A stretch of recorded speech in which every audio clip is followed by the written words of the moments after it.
He has to resist a groan as he walks into the bar. Yes, he was told everything about the plan, and the only thing he had to keep secret was that it was a plan. Be honest, be open, and be ready for the freakout. It wasn't a good idea to deck a superior officer, but the temptation was there. Still, it was better to go into this knowing that there'd be problems. "Do you have something maybe twice as strong as a centrist special?" he asks, and the insect woman womaning, the bar gives him an odd look. "Are you one of those humans?" she asks, and he nods. "Okay, I'll need you to sign this," she says as another woman takes a deep and immediate interest. He doesn't pay attention as she saunters up, her red and black gown designed to emphasize just how ripe she is. "Ma'am, I don't know what you want, but I don't think I can do whatever it is," he says plainly, turning to face her as he finishes the paperwork. "You don't think you can do it? Come on, little man, the axiom's strong, even if you think the DNA isn't. I could easily give you a loving daughter." She cooed down at the little human. To her eyes, he was a well-seasoned member of his kind with a fair amount of white mixed into his brown hair and a tightening around his eyes even at the best of times.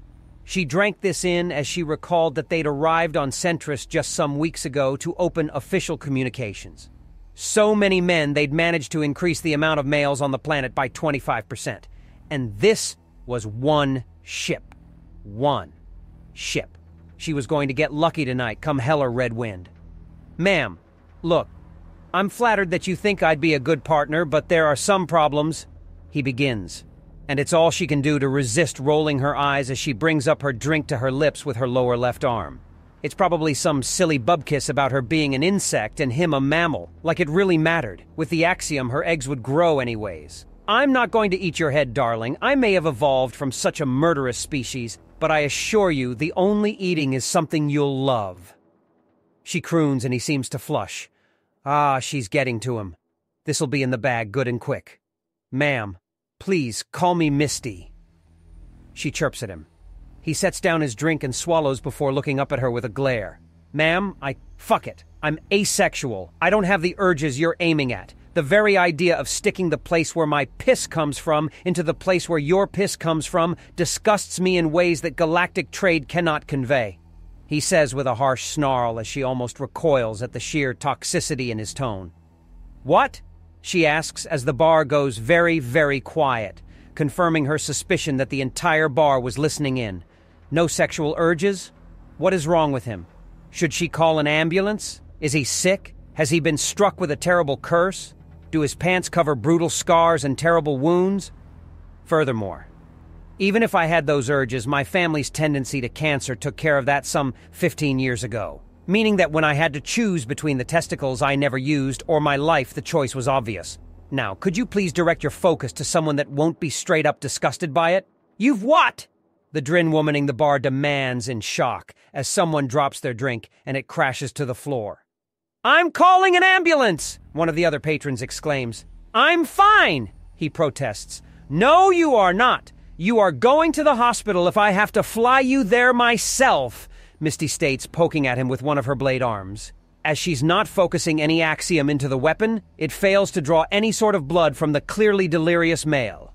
Very clearly delirious, as he swats away her blade arms with the flat of his fleshy palm. "They'll be here in 10 minutes.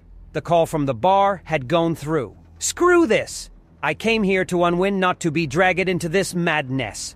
The man says, making to leave, but Misty simply grabs onto him. Then he goes utterly berserk, wrenches himself out of her grip and makes for the door. 2 parts of a Jung 6-part Lydris get into his way, and he rolls along their grasping arms to shoulder the door open and make it into the street. The rest of the Lydris soon chases him out as Misty, and several other patrons give chase. Fuck. Well, it's not like this wasn't the plan. He grunts to himself as he notices some of the very few women from the Dauntless in the crowds. They'd stuffed their shirts and pants to mimic Tret's more closely, and some had even dyed their hair or applied their makeup with a paint roller. It had taken all he had not to burst out laughing at the sight of his observers and backup. "This is for your own good, darling," Misty declares, dive-bombing at him as a gigantic mantis porn star from hell prompting him to dive to the side. Oh, hell no. Was he going to let these crazy bitches catch up to him? He darts down an alleyway only for the gigantic mess that was the 6 snake women joined at the tails to land in front of him and pen him in, stomping the large pair of legs they share, which helps keep them upright. "You're going to the hospital and nowhere else," she says, with all 6 mouths at once. It's amazingly creepy, and he turns to run the other way, but the mantis has already cut him off. "You need to calm down. You need help. Let us help you," Misty says as he looks around. "The pipes, maybe." He doubts they could support his weight, though. Well, the biggest failure is failure to try. He goes for the pipes and starts climbing straight up, letting the monkey buried deep in the DNA guide him. "Are you crazy?" the Lidris demands in shock just before the pipe starts coming off the wall. Not wanting to fall the 2 stories he's already climbed, he jumps hard to the opposite side of the alleyway and grabs the edge of a window. The Hydra woman is right under him and using her massive forelegs and strong tail to slowly raise herself up. Up he goes then. He braces his hands against the opposite sides of the window and crawls up. There's a buzz, and the Snicked woman is kneeling on the rooftop above him. "You've got moxie to spare, human, but it's done. You're going to the hospital. As they say on Earth, it's not over till the fat lady sings," he says, and there's visible confusion on both women. "What is that even? Holy shit!" the Lidris exclaims before he swings himself to the side and runs along the wall to grab the next window, a quick hand over hand and a harder throw, and he gets to the next window which has a pipe going up it. Grab, climb down, and make for the now empty entrance of the alleyway. Then is forced to race hard as a small crowd from the bar starts chasing him, and he goes to the edge of the road and looks down. This is a massive tiered city. The next tier down is a 3-story drop. He does the only sensible thing and jumps as hard as he can. Unfortunately for our escapee, the ambulance had actually showed up about a minute ago, and we're trying to figure out how to get a clearly uncooperative and injured patient to the hospital without causing further harm. The ambulance swoops down from above and the rear door opens to reveal a deep-cragged Nagasha in a nurse's uniform. Her rattle glowing brightly with axiom as she shakes it, and he's covered in a matching aura. His fall is guided into the ambulance where he's strapped to a gurney and the door slams shut. "Well, damn, for a dude without balls, he sure has a fucking pair," a voice says, and from just under the tier a man on an air bike flies out with a grin. Are you a friend of his?" "Kinda. We play poker. If he was in really bad shape, he'd have called for me," the man says, then starts as the ambulance flies away. "Excuse me," he says, and shoots off after the emergency response vehicle. Now Misty is just plain confused and honestly rather upset. Something is up, and she's positive that she's being made a fool of. Something she doesn't like. She huffs to herself as she rubs her blade arms together before turning to the young Lidris. "Excuse me, miss. Shireen of the Hexaform clan. You've heard me introduce myself as Misty, I take it?" "Yeah, These humans are mad, yet capable in the oddest ways. I have an older sister that works in the hospital. I think we should go talk to her," Shireen says, and Misty offers her a smile before they head off. It was a benign reaction, sir. Over the top, but well-intended, from what I can tell. One of the Tret women in the crowd notes into her personal calm. "Oh, don't worry, there's so much gossip going on that it would take a dedicated spy standing right next to me to sniff me out, and they'd need to learn English besides. Anyways, I'll be following some girls of interest. Corporal Yale out." "I'm goddamn fine already, let me go," he protests as he's rushed into examination and moved from the gurney to an examination table. A panel of solid, soft blue light manifests just below him and moves up, showing a wireframe of his person with red markings all over it, most of them correlating to old scars and wounds he's taken through his life, with the biggest ones focused around his crotch. The fact that there are several in his brain actually has him concerned. There's talking around him about techniques relating to regeneration before he clears his throat loudly and repeatedly to grab attention. "I know I can't stop you from using your alien techniques on me, but could I at least have a copy of the record of whatever it is you're doing to me?" he asks, and there's a pause. "Yes. We were told you were manic and unable to understand your injuries." "No, someone called it in wrong. My family is prone to a condition called cancer. This is where malignant tumors start growing in the body and destroying the organs they grow from. they're also prone to spreading. I had testicular cancer and made the choice of castration over death, as it had a very good chance of moving to my intestinal tract or maybe even brain. Unfortunately, it seems you actually have some growths in your brain. So, it flared up again? Well, that's just something else in common with my father and grandfather then.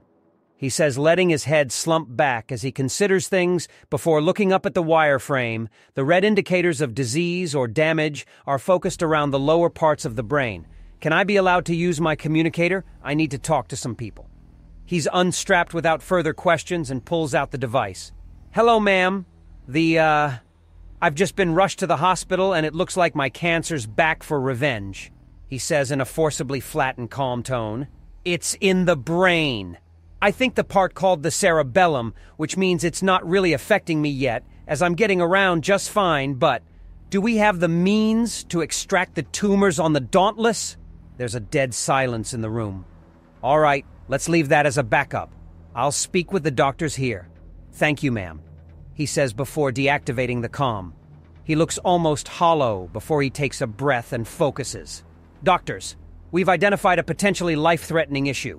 What are our options? Simplest is a full regenerative sleep. This causes the axiom to basically reset the body to the DNA's baseline. Surgeries, scars, even lost body parts are restored or taken away as appropriate, and all malignant growths are undone. So if I understand this, then this will remake me as if I never took an injury in my life. Yes, optional surgeries and calluses are unfortunately wiped away as well. A great many patients also report a period of increased sensitivity. So I get everything back, including my wisdom teeth? Dandy? Wisdom teeth? A holdover from evolution. Humans have more teeth than our mouths can hold, so the wisdom teeth are removed to make room for the rest, he says before his communicator goes off. Engineer Pike, here, he says into the device. All right, I understand. The Dauntless has sent another soldier to check in on me. Make sure I'm not being forced into anything and get another pair of eyes on whatever your procedure is. I see. Military policy means that I have the final say over my own health and can refuse or accept any offered operation for any reason. He's just showing up to report back after I make my choices. He's more a paperwork runner in this scenario. I see, one of the doctors says. So lay it on me. How expensive is this and how long will I be out? It's actually a very easy thing to do. It's time-consuming, but once it's started, a regenerative coma sustains itself on the ambient axiom energy. It even feeds you and prevents starvation or dehydration. So you just need to get me started and a shelf to shove me into. Makes sense. What's this about a shelf? The bike-riding soldier from before asks as he walks in. Way to be back up, you jackass? Pike mutters. You were fine. Hell, you were straight out Assassin's Creed. Just need a hood and wrist shanker. You still could have helped, Lawrence. Pike counters using his name to drive the point home. Then you should have hit your panic button or called my name as we discussed, Reginald. Lawrence snaps back and Pike just sighs. Cancer making you pissy? Lawrence asks after a moment. It's like having a gun to your head in your head. If that doesn't upset you, then something is really wrong with you. He returns, and Lawrence snorts. Fair enough. What's your plan? I'm gonna give it a shot, but we need to figure out what we need to sign so the scientists and doctors off the Dauntless can show up for observation. If it works, great. If not, I'm nearly 60, and I've crossed the fucking galaxy. I've beaten cancer once already, and more than a few accidents that should have killed me without a mark. If it kills me, then we know not to do it, and you only lost one broken old bastard. You're not broken, buddy. Banged up? Maybe, but not broken. Pike gives Lawrence a smile as they clasp hands. He pulls the younger man into a half hug before letting him go. All right, ladies. What do I have to fill in to get this healing coma thing started? You don't have to be so nervous, sir. This is a well-practiced and known technique. The doctor says gently as she would have to be blind and deaf to miss his trepidation. Not on humans, it's not. Still, let's start signing the needed forms. PK says standing up and then following a doctor who gestures for him to follow her. I know you're there, ladies, Lawrence says after a moment, prompting Misty and two of Shireen's heads to peer around the door. Why, Misty begins stepping through and regaining her composure. Why is he so convinced that a healing sleep would hurt him? What's with you humans? Shireen demands. What's with you non-humans? We're different races. Our perspective on things is as strange to you as yours is strange to us. As for Engineer Reginald Pike... Lawrence begins jerking his thumb in the direction the older man went. He's a bit more fatalistic than most. Sickness and accident has claimed all his family, and he's the last of them. His line ends with him, and on top of that, he, along with a good chunk of the soldiers serving on the Dauntless, were convinced it was a suicide mission. Since things have turned out well, he's waiting for things to balance out, which at this point in his head means he's waiting for something horrible enough to kill him to happen. That's just... Shireen says, before the head speaking covers the lower half of her face in horror, and another looks thoughtful. Awful, the other head finishes. Lawrence just shrugs. People deal with pain and tragedy in different ways. Pike's accepted his pain and loss and come to expect it. He needs help, Misty states. He's getting it on the physical. The mental, though? That's something that takes a while, and he's not exactly a young man anymore. Lawrence says before saying, Excuse me. I need to make a call to the Dauntless to let them know what's going on.